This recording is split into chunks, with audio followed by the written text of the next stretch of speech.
여러분 안녕하십니까. 윤석열 대통령 탄핵 심판의 최종 변론이 이제 이틀 앞으로 다가왔습니다.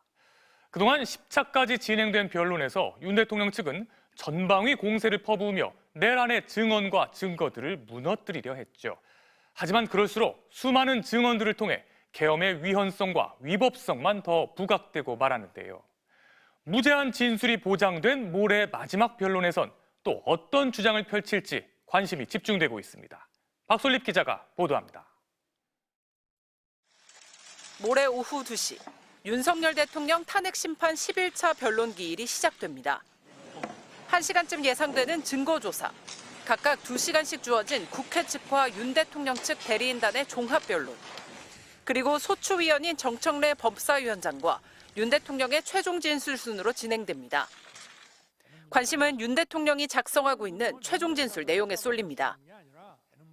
국정 혼란에 대한 책임 있는 사과와 국민 통합 메시지가 담길지 주목됩니다. 윤 대통령 측은 아직 내용이나 분량이 정해진 게 없다는 입장입니다. 헌법재판소는 앞서 최종 진술에 시간 제한을 두지 않겠다고 밝혔습니다. 박근혜 전 대통령 탄핵 심판 때도 시간 제한은 없었는데 불출석한 박 전 대통령 의견서를 대리인이 15분가량 대독했습니다. 주말 내내 구치소에서 윤 대통령을 접견하며 대리인단은 마지막 변론을 준비했습니다. 민주당을 겨냥하며 계엄이 정당했다고 거듭 주장할 것으로 보입니다. 민주당과 야권에서는 선제 탄핵을 주장하면서 제가 이 계엄을 선포하기 전까지 무려 178회를 퇴진과 탄핵 요구를 했고요. 국회 측도 주말 내내 마지막 변론 전략을 점검했습니다.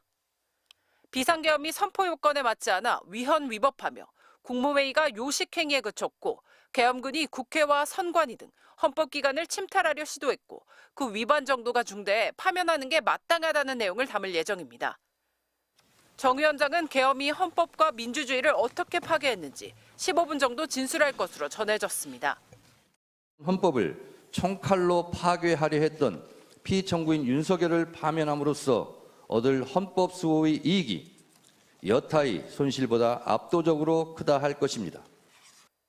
노무현 박근혜 전 대통령 탄핵 심판 때 최종 변론 후 2주 안에 결론이 나온 만큼 늦어도 다음 달 중순에는 윤 대통령의 탄핵 여부가 판가름 날 것으로 보입니다. MBC 뉴스 박솔립입니다.